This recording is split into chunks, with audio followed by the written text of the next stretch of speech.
POK मतलब Pakistan occupied Kashmir, Bharat का वो अभिन्न हिस्सा जो पाकिस्तान के कब्ज़े में है। नमस्कार दोस्तों, टॉक्स में आपका स्वागत है। जी हाँ दोस्तों, POK मतलब पाकिस्तान ऑक्यूपाइड कश्मीर, जो सालों से कश्मीर का मतलब भारत का एक अभिन्न हिस्सा जो पाकिस्तान के कब्ज़े में है। अब भारत सरकार लगता है सालों की हमारी जो प्रतीक्षा है उसको समाप्त करने वाली है। शायद कश्मीर का जो आधा हिस्सा अभी पाकिस्तान के पास है वो भारत का हो जाए फिर से। वैसे तो POK में भी अभी बहुत सारे आंदोलन होने लगे हैं कि वो लोग और एक्सटेंड नहीं करेंगे सपोर्ट पाकिस्तान को और पाकिस्तान के साथ नहीं रहना चाहते। वहाँ के लोग भी जागरूक हो रहे हैं और चाहते हैं कि वो भारत के साथ मिल जाए। इसी के रिगार्डिंग एक स्पीच है जो है पुष्पेंद्र जी का, जो एक जर्नलिस्ट हैं, एक एक्टिविस्ट होने के साथ साथ ये पब्लिक स्पीकर भी हैं। तो चलिए उनको सुनते हैं। बड़ी अच्छी बातें बताई हैं उन्होंने अपने स्पीच में। चलिए उनको सुनते हैं और जानते हैं इसके बारे में आगे। तो वीडियो बड़ी ही शानदार होने वाली है, आखिरी तक देखें अगर आप हिंदुस्तान से प्यार करते हैं तो। वीडियो को अंत तक देखें और वीडियो अगर अच्छी लगे तो प्लीज़ एक लाइक बनता है और दोस्तों के साथ शेयर करें, क्योंकि हर हिंदुस्तानी को हक है हर हिंदुस्तान की खबर रखने को। और जाते जाते अगर चैनल को सब्सक्राइब नहीं किए हैं प्लीज़ सब्सक्राइब कर लीजिए। तो चलिए वीडियो आगे देखते हैं, उनका भाषण। अहमदाबाद में एक गुजरात लॉ सोसाइटी है। बताते हैं 90 साल पहले सरदार पटेल ने उसकी नींव रखी थी। वहां जब मेरी स्पीच शुरू होनी थी तो उनके कार्यक्रम का नाम ही शतरंज था। मैंने कहा कि मैं तो यूपी में जन्मा और 25-30 साल से दिल्ली में रह रहा हूं। बार बार सोचता था कि ये क्या गड़बड़ है कि 47 में उसी रात से एक आदमी आया और 47 के बाद एक रात दूसरा आदमी आया, इतना फर्क कैसे हो सकता है। तो शतरंज के उस खिलाड़ी ने, आप बताएं क्या किया, कि धारा वारा तो सब हट गई, लेकिन उसने उसी भाषण में दो बातें बहुत महत्वपूर्ण कही। कहा कि हम POK को भी लेंगे, गिलगित बल्तिस्तान भी लेंगे और अक्साई चीन भी लेंगे। देखिए, किसी भी लड़ाई में जो पहली स्टेज होती है, हार या जीत तो पहले दिन तय हो जाती है कि आप जीतने के लिए लड़ रहे हैं या हारने के लिए लड़ रहे हैं। तो जो संवैधानिक निटी गिटीज थी, 35A कैसे हटेगा और 3070 कैसे हटेगा, कौन सी धारा हटाएगी, कौन सी धारा बचाएगी, ये सारी तो कहानी आपने सुनी। लेकिन वो जो भाषण का हिस्सा था वो महत्वपूर्ण था। तो जो भारत में लोग हैं, थोड़ी देर के लिए उन्हें माफ कर दें, लेकिन जो पड़ोसी परेशान हैं उनकी समस्या 370 35A नहीं है, उनकी समस्या दूसरी है। उनकी समस्या यह है कि ये घर तो अपना ठीक कर रहा है और बावर्ची खाने की तरफ देख रहा है हमारे। कहीं ऐसा तो नहीं है कि इसे ठीक करने के बाद यहां आएगा। तो ये जो POK की बात कही गई है, जिस पे भारत ने पिछले 70 साल में अपना लीगल और कॉन्स्टिट्यूशनल रुख जो है कभी बदला नहीं है। भारत की जो जम्मू कश्मीर की जो विधानसभा है, उस विधानसभा में 111 मेंबर्स हैं, लेकिन चुनाव 87 पे होते हैं। यह मान के भारत ने कि ये जो 24 सीटें हैं ये पाकिस्तान ऑक्युपाइड कश्मीर की हैं। जब ये उन गुंडों से, बदमाशों से, जिहादियों से हम छीन लेंगे तब हम इस 24 सीटों पे चुनाव कराएंगे। ये 70 साल से आपकी पोजीशन है। तो चुनाव 87 पे हो रहे थे और 24 सीटों का मामला था। तो पाकिस्तान ऑक्युपाइड कश्मीर को वो कहता है विवादित है। हमने अपना विवाद ठीक कर लिया। अब लड़ाई का मैदान बदल गया है।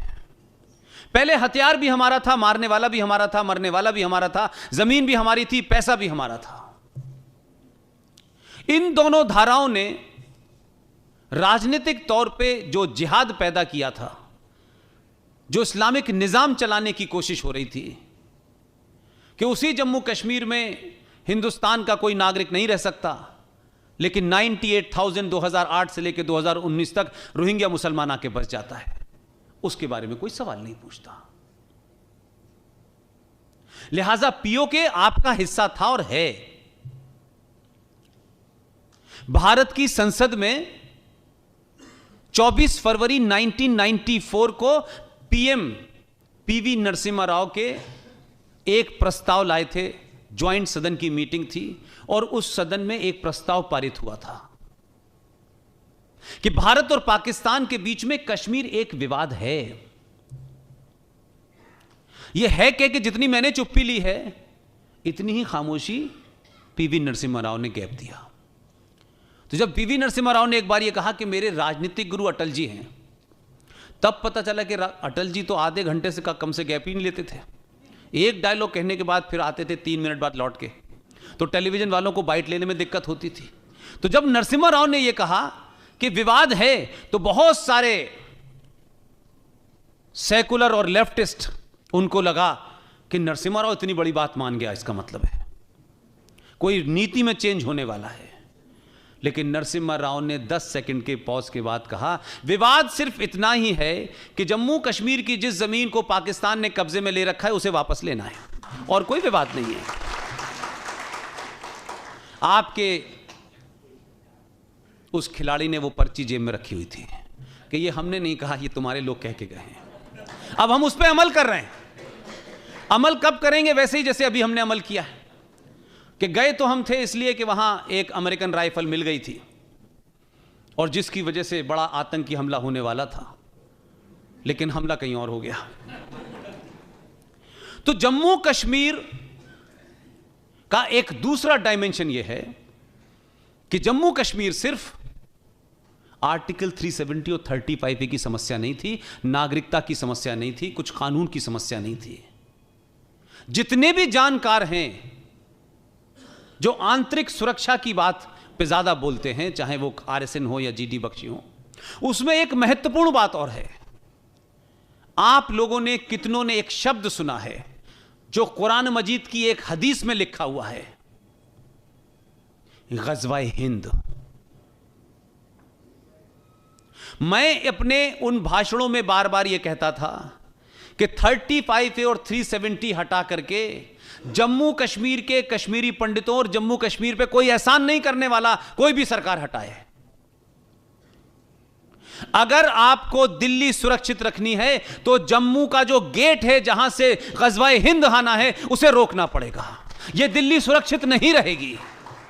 और इसका मैं कारण देता हूं आपको।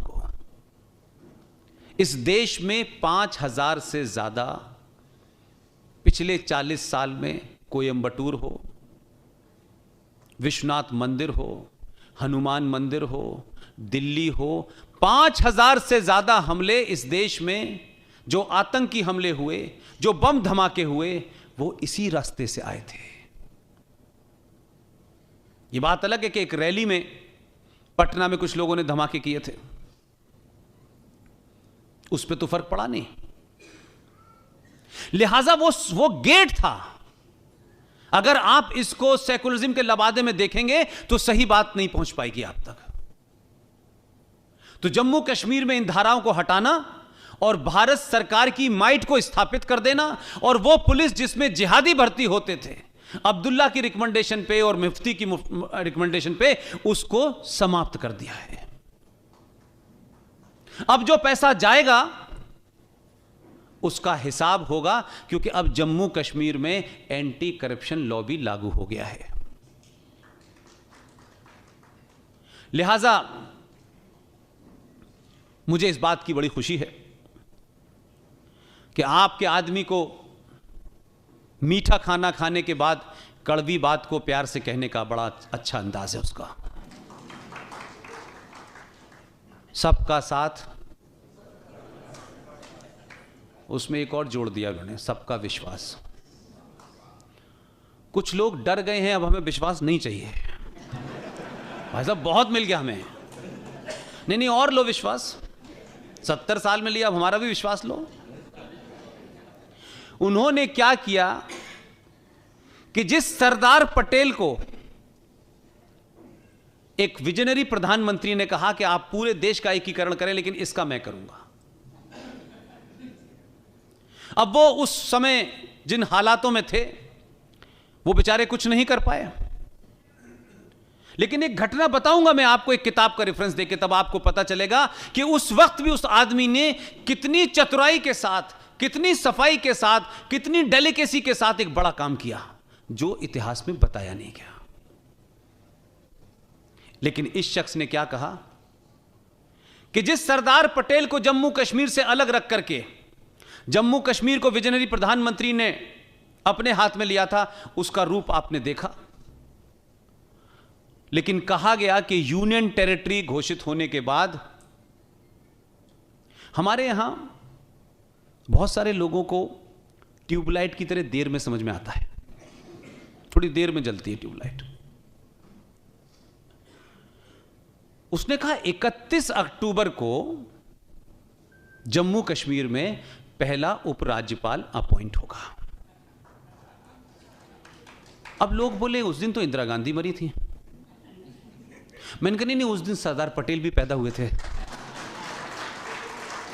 तो उनकी तकलीफ जीवन भर बढ़ाने के लिए कि जब जब यह आएगा कि जम्मू कश्मीर में केंद्र शासित राज्य के दर्जा मिलने के बाद उपराज्यपाल किस दिन हुआ था, तो जम्मू कश्मीर के हर बच्चे को सरदार पटेल का नाम याद रहेगा। जिन्हें आप इतिहास में बुलाना चाहते हैं, उन्हें आप इतिहास में ऐसे भी जिंदा रख सकते हैं।